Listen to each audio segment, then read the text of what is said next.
Hello my dear netizens, good morning to you all.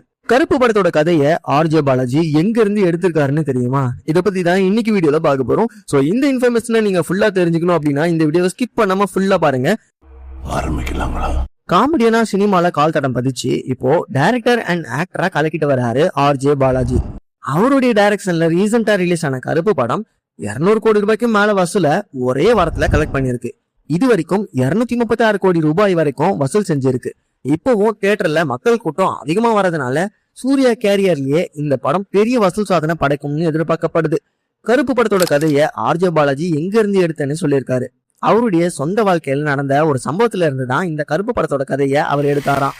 சென்னையோட basin bridge ஜங்ஷன்ல இறங்கும் போது ஒரு மர்ம நபர்கள் அவருடைய கழுத்துல கத்தியை வச்சு நகையை பறிச்சுட்டு போயிட்டாங்களாம். அத போலீஸ் கம்ப்ளைண்ட் பண்ணி ரொம்ப வருஷம் கழிச்சுதான் கிடைச்சுதான். ஆனாலும் கோர்ட்டுக்கு போய் அவர் அலையோன்னு அலைஞ்சுதான் அந்த செயினை வாங்கியிருக்காரு. அந்த சமயத்துல பொள்ளாச்சியில மாசாணி அம்மன் கோயிலுக்கு போனப்போ அங்க தீராத பிரச்சனைகள்லாம் தீரணும்னா மிளகாய அரைச்சி தடவி வேண்டிக்கிட்டா நியாயம் கிடைக்கும்னு நம்பிக்கையா இருக்கிறத பார்த்தாராம். அதுக்கப்புறம் அந்த 2 கதையும் மிக்ஸ் பண்ணி தான் கருப்பு படத்தோட கதையை எழுதுனேன் அப்படின்னு ஆர்ஜே பாலாஜி சொல்லியிருக்காரு.